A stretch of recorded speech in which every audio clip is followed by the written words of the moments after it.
Good morning poker. Aujourd'hui, nous allons parler du leak numéro 23, le fait de réfléchir sous forme d'une main précise ou de quelques mains précises au lieu d'attribuer des ranges entiers aux adversaires. C'est un leak que je vois chez de nombreux joueurs amateurs, spécialement de l'ancienne génération. Comment le corriger ou comment l'exploiter chez les autres? Vous allez le découvrir dans ce nouvel épisode de Good Morning Poker.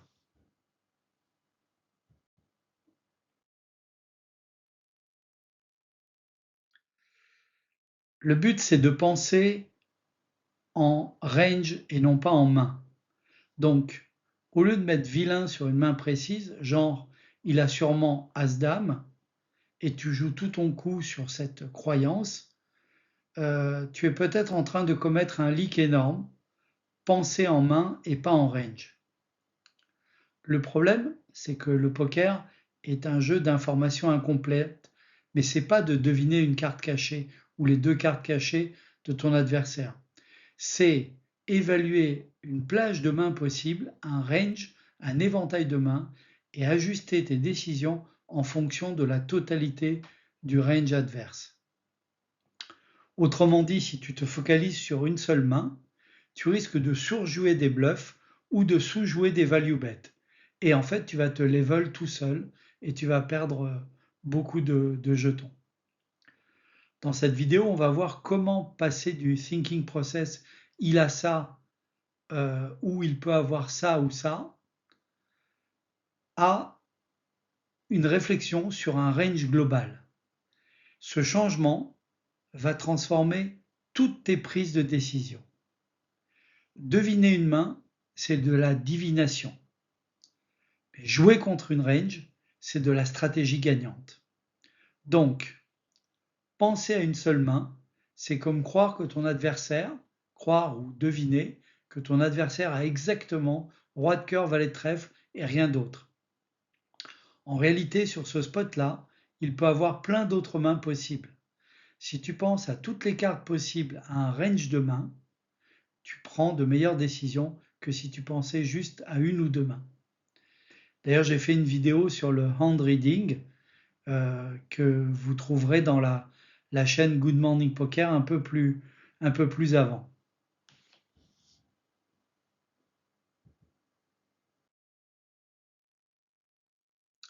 Trois confusions fréquentes chez les joueurs qui pensent en type de main, qui pensent en main au lieu de type de main.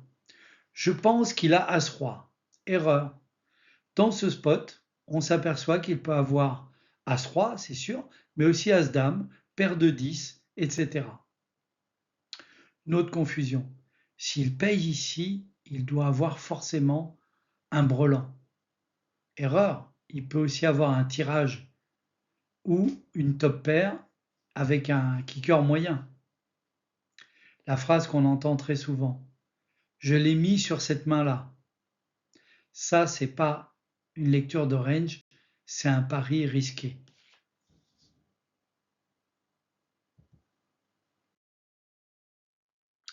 Quelques exemples. Tu mises au flop sur un flop As de pique, 9 de trèfle, 4 de pique. Ton adversaire te paye.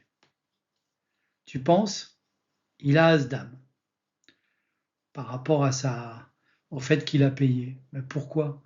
Il peut avoir As-10, paire de 9 qu'il slopait, Valet 10 à pique avec un tirage couleur, etc. Tu relances préflop avec Roi-Dame à pique et un joueur paye.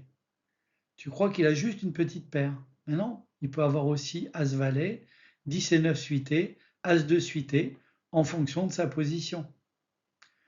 Tu bluffes à la river, un classique, il te paye.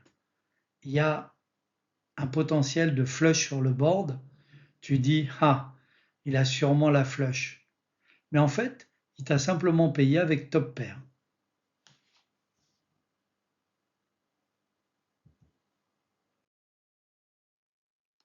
Comment on exploite ces joueurs qui ne pensent qu'à une ou deux mains?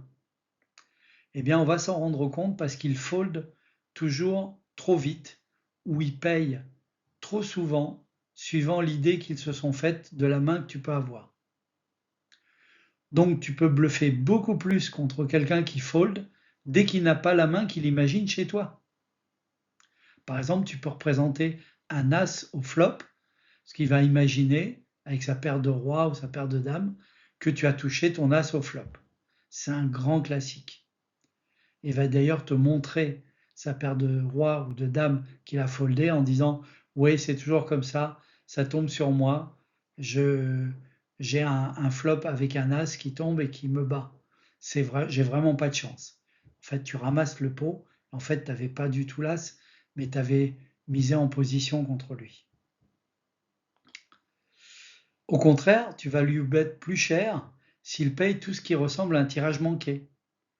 Il ne peut pas imaginer dans sa tête que tu as touché ton tirage et en fait, tu vas value bet beaucoup plus cher ton tirage parce que lui, il va estimer que bah non, tu n'as pas pu toucher ton tirage. Correction. Alors, comme beaucoup de leaks, il faut faire une pause mentale. Et dans cette pause mentale, tu vas te poser une question très simple. Quelles sont toutes les mains que mon adversaire pourrait avoir ici? Naturellement, quand il y a plusieurs adversaires, ça devient très compliqué et il faut basculer dans un pot multiway dans une forme de prudence. Mais contre un seul adversaire, tu vas essayer d'énumérer ses mains. Donc tu vas ensuite les classer. Qu'est-ce qu'il a comme main forte, comme main euh, moyenne, et comme tirage, et comme poubelle, comme trash. Euh, Comment on fait ça? Et comment on élimine des mains? Par exemple, tu as ouvert pré-flop, et lui, dans la grosse blinde, il a call. Ça m'étonnerait qu'il ait fait ça avec paire d'as, paire de roi, paire de dame. Donc ce sont des mains que tu vas exclure dans les mains qu'il a lorsqu'il va checker de nouveau sur un flop As 8-4 Rainbow par exemple. Et donc tu peux parfaitement le mettre sur une paire de 8, ça fait partie de son range, paire de 4 ou un As, un Ace Rag, As, As 3, As 4, As 8 qui ferait deux paires ici. Donc si toi tu as As Roi, eh bien il reste dans son range un certain nombre de mains. Plus le flop est bas, plus le range dans les blindes est impacté et il touche son range.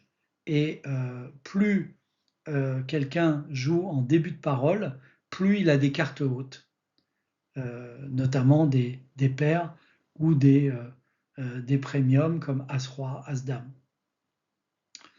Donc il va falloir maintenant, une fois que tu as classé les mains adverses en 4 catégories, qu'est-ce qu'il a dans ses mains fortes comme possibilité? Qu'est-ce qu'il a dans ses mains moyennes? Main moyenne, c'est top pair, bad kicker, deuxième paire, troisième paire, paire intermédiaire, etc. Ensuite, hauteur as. Ensuite, tu as les tirages, donc les bons tirages, combo overcard plus tirage flush, tirage quinte, tirage flush, tirage quinte par les deux bouts, tirage quinte gutshot, et jusqu'au backdoor flush, backdoor quinte. Et après trash, c'est-à-dire rien du tout, c'est-à-dire complètement à côté du board.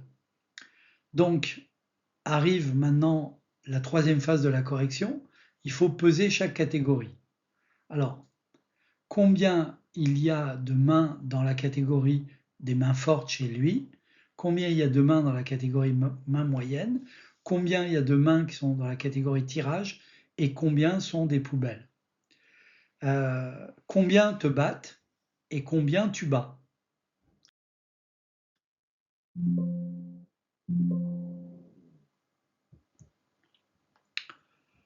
On va donc voir un moyen mnémotechnique pour se souvenir de cette pause de réflexion. Le moyen, c'est TRIP, T-R-I-P. Donc, premièrement, type de main, forte, moyenne, tirage et poubelle. Ensuite, combien de combos pour chaque type, au moins combien de de répartition de mains il y a dans chaque type dans le range. Et je ferai bientôt une vidéo spécifique sur les combos, mais sache qu'il y a 16 combinaisons de chaque main, qui n'est pas une paire, 4 suités, donc 12 offsuit, et 6 combinaisons pour chaque paire. Il y a une règle assez simple quand tu vas peser la répartition des mains. Les mains offsuit, il y en a donc 12, elles pèsent donc 2 fois une paire et 3 fois une main suitée. Donc quand tu as As-Roi off qui est dans les combinaisons, ben, elle va peser comme 2 paires, comme par exemple paire de valet plus paire de 10, et comme 3 fois des mains suitées, comme par exemple As-3, As-4 et As-5 suités. Donc ça va te permettre de voir que s'il y a des mains offsuit, donc des mains qui ne vont pas, par exemple, permettre d'obtenir la couleur, eh bien, il y en a 2 fois plus que des paires et 3 fois plus que des mains suitées. Les mains suitées sont rares. Ensuite, dès que tu détiens ou que sur le board, il y a une valeur qui correspond au range, par exemple, il y a un As au board, bah, ça fait autant de combinaisons en moins, à la fois offsuit, suité et pour les paires. C'est les bloqueurs. Donc si toi-même tu disposes d'une carte qui gêne une suite ou une couleur, eh bien ça enlève des combos à ton adversaire dans cette répartition. Ensuite, il y a le I de trip, donc c'est l'intention. Donc est-ce que l'intention c'est de faire folder une main meilleure, bluff, ou est-ce que l'intention c'est de la value ou de la protection, c'est-à-dire qu'on veut valoriser sa main. Et enfin, quelle est la probabilité qu'il joue de cette façon-là sa main par rapport à la manière dont il joue habituellement. Est-ce que, par exemple, il a l'habitude de miser ses draws, ses tirages, ou est-ce qu'au contraire, il a l'habitude de checker ses draws pour essayer d'attraper une carte gratuite ou de payer simplement pour ensuite avoir son tirage à moindre coût.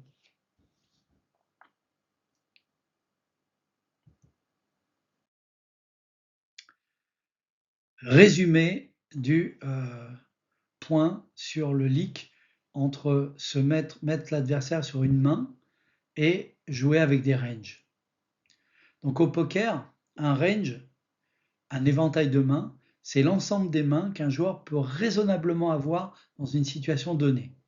Il y a des mains qu'il ne peut pas avoir parce qu'il ne les aurait pas jouées comme ça pré-flop par exemple, ou post-flop en checkant ou sur un flop extrêmement dangereux, ça va éliminer ces mains-là. Réfléchir par range signifie que tu vas évaluer des groupes de mains probables en fonction des actions adverses. C'est comme check, bet, call, fold, check raise, etc. Plutôt que de lui coller, de le mettre sur une seule main spécifique.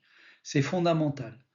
Le moment où tu arrives à basculer dans cette réflexion en range, tu franchis un palier considérable au poker.